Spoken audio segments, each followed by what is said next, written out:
Bien, le vamos a dar la bienvenida porque ya lo tenemos aquí. Aparte de decirle feliz día del periodista, nuestro compañero Néstor Di Paola. Néstor, bienvenido, ¿cómo estás? Hola, Néstor. ¿Qué tal? ¿Qué tal? Buenas tardes. Bueno, muchas gracias, igualmente. En fin, hemos empezado a compartir actos con motivo del Día del Periodista. Siempre hay uno o varios actos. Así es. Y bueno, por la mañana, como bien dijo hace un rato Andrea, ¿cierto? Que participamos de un acto ahí en un lugar emblemático para Tandil, como es la zona de la estación ferroviaria. En fin, unos pequeños, grandes homenajes en vida con los textos de algunas cuantas personas que estamos vinculadas con este quehacer, tanto en la prensa escrita como en prensa radial y televisiva también, lo cual es muy importante porque, claro, mis recuerdos son de cuando yo empecé, que ni siquiera radio había, y no estaba, cuando yo empecé no estaba ni Radio Tandil siquiera al aire, no existía.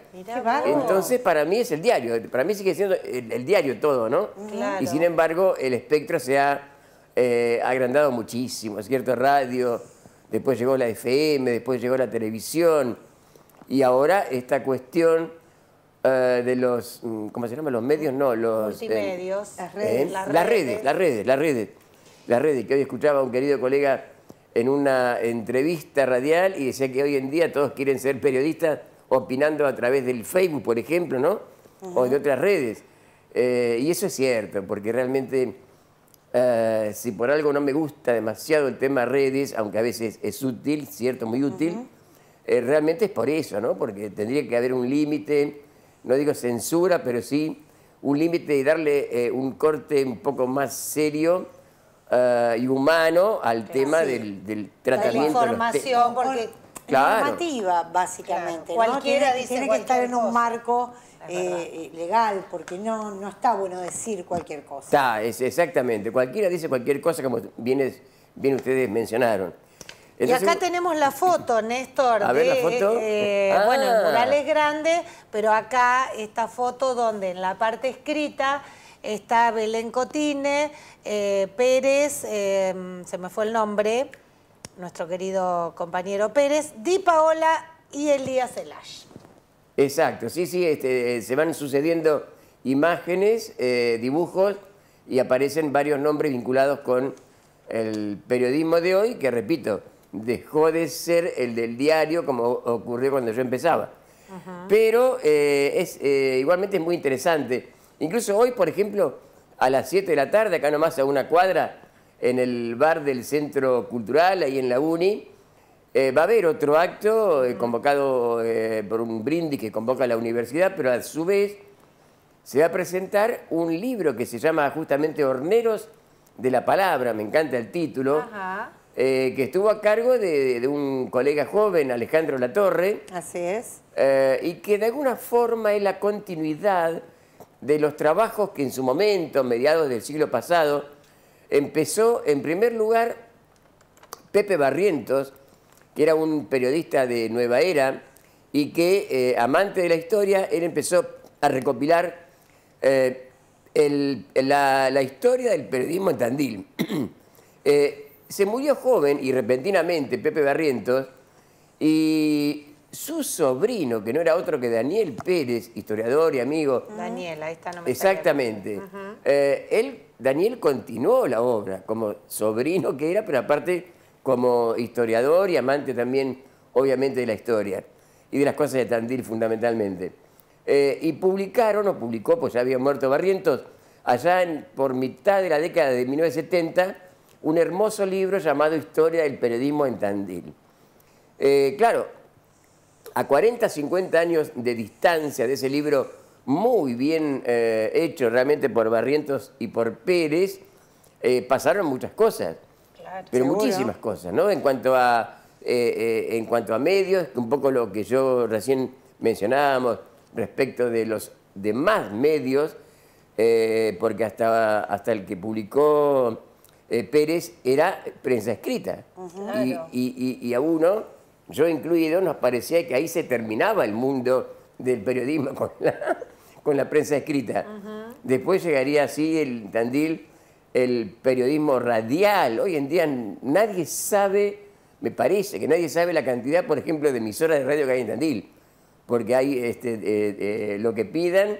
Sí. Y variado. Bueno, el año pasado María Esther Lacobara hizo como una recopilación de casi todos los medios. Fue un trabajo muy exhaustivo el que hizo. No recuerdo si llegó a contarlos realmente, muchos, en cuanto a cantidad, pero muchísimas, varias decenas. Pero a su vez, si hablamos de la prensa gráfica, escrita, que es la que yo más también he desempeñado, también es cierto que pasaron muchas cosas en 40 años en cuanto a revistas. O sea, si queremos vincularlo con el mundo de la prensa escrita. Cantidad de revistas que algunas se han extinguido más rápido o no, otras continúan, como una revista de folclore muy interesante, sí, claro, y otras. Entonces, esto es una... No están todos, pero yo estuve leyendo el libro que culmina Alejandro y hoy lo presenta, y hay una cantidad de medios, de revistas, de nuevos diarios que ya no están, y sobre todo el surgimiento de la radio, que también fue tan importante y sigue siendo tan importante junto con la televisión. Entonces, ese periodismo es el que va a mostrar hoy Alejandro. Ahora bien, en lo que respecta a la historia, digamos, más antigua, siempre es interesante mencionar que el periodismo surge en la Argentina después de la Revolución de Mayo, como todos sabemos, y hoy es el Día del Periodista porque sale en Buenos Aires el primer número de la Gaceta de Buenos Aires, que en realidad no fue exactamente fundado por Mariano Moreno, sino por la primera Junta. Pero Moreno era el secretario de la primera Junta, claro, era el ideólogo y el que escribía los editoriales. Por eso que un poco se lo considera el padre del periodismo después de la... o sea, él escribía el editorial. Sí, totalmente. Era el ideólogo, ¿cierto? No fue el que fundó el primer. No, porque era el grupo de la primera Junta de Gobierno fue el que decide fundar la Gaceta, y él era el que escribía, el que pensaba, hacía las editoriales y demás. Así que está muy bien celebrar a Moreno en este Día del Periodista, sin ninguna duda. Y en Tandil hubo de todo. Antes del Eco de Tandil, que de 1882 ya había habido otros varios diarios, inclusive los burlescos, como se autodenominaban, el caso del Tábano, la Avispa y otros que realmente Daniel Pérez, en su trabajo de investigación junto con su tío Barrientos, consiguieron algunas ediciones en los archivos, y son muy pintorescos realmente cómo escribían y cómo le daban preferencia a esa parte humorística, burlona, como queramos llamarle, ¿no? Y a mí me parece, ya como reflexión de cierre, que había un periodismo a nivel local, pero también nacional, y a lo mejor mundial, con quizá unas plumas fantásticas, digamos, los escritores trabajaban en periodismo, cosa que hoy no ocurre demasiado, ¿cierto? Hay excepciones muy interesantes a nivel nacional, en revistas que antes había, que eran maravillosas, como estaban, hasta la propia revista de gráficos de deportes, plumas como Osvaldo Ardizone, eran poetas realmente escribiendo fútbol, increíble. Y aquí mismo, en el Eco, yo me acuerdo, y a modo de homenaje, debo nombrar algunos, entre otros, bueno, los conocidos Hugo Nario, Juan Antonio Salceda, el abuelo, ¿cierto?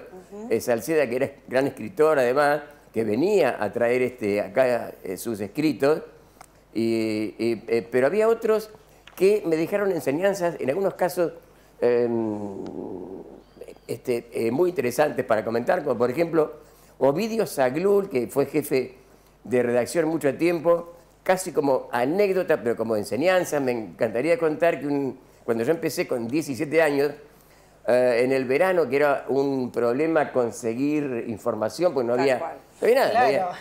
Hay que sacarla debajo de las piedras. ¿Qué se recibían? Se recibían diarios de toda una vasta región. diario papel, obviamente. Entonces un día me da un diario, 5 de la tarde, me acuerdo, en verano. Me da un diario de Coronel Pringles en el sudoeste de la provincia. Sí. Haceme unas líneas, me dice, y me marcó la información que él quería que le haga unas líneas. Bueno, le hago 8 o 10 líneas porque no daba para mucho más. Se las llevo a Saglul y me dice, no pibe, no pibe. ¿Qué está mal? Le digo, Ovidio, tiene que decir Tandil. ¡Qué enseñanza! Un diario de Pringles, ¿no? Había que rebuscársela para que en algún lugar de esas 10 líneas figurara la palabra Tandil. Dijera Tandil, por lo que sea. Entonces que bueno, obviamente volví, me di cuenta, me quedó grabado eso y lo inventé. Luego me acuerdo de Ernesto Palazzo, que también falleció. Él hacía también de todo, ¿no? Pero era fanático del turf. Entonces hacía locales, deportivas, y el turf los domingos. Llamaba al hipódromo, a veces iba, hacía el comentario. Y tenía vacaciones en febrero, me acuerdo. Y cuando yo estaba en la redacción y sus primeras vacaciones, me pide que yo me haga cargo del turf.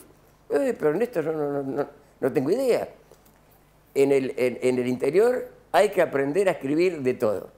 También me quedó grabado, hice el turf varios años. Hay que aprender a hacer de todo. Ah, sí, varios febreros, muchos, haciendo el turf. Me quedaron grabados, por ejemplo, cuando vos llamás para información y te dicen docena, medio, palito y fraile. Claro, porque los primeros 4. También, digo, la jerga. Más, y tenés que aprender la terminología, la jerga, todo. Obviamente, docena el número 12, media el número 6, pero palito era el 11. Uno en el momento se enoja porque decís, ¿qué tengo que hacer esto? Que no es lo mío, no me gusta. No, es divino. Y después terminás agradeciendo porque decís, amplías tu nivel de conocimiento, salís de tu zona de confort y bueno, uno se termina enriqueciendo. Totalmente. Sin duda. El palito del 11 y el fraile el 13.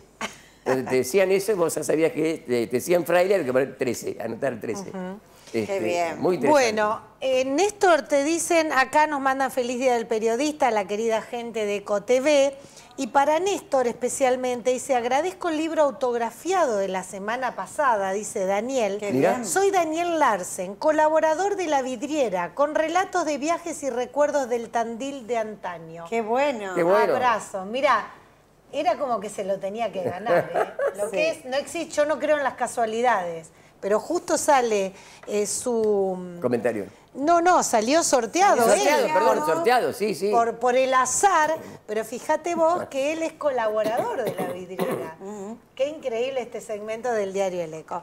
Bueno, Néstor, agradecerte y que tengas el resto del día una hermosa jornada llena de mimos y reconocimientos. Totalmente. Porque te lo mereces. Exacto, y estaremos brindando hoy a las 7 acá en la Uni. Muy bien, ahí nos veremos. Gracias, Néstor, que estés bien. Néstor Di Paola con sus crónicas del viejo Valle nos visitó, como lo hace todos los miércoles.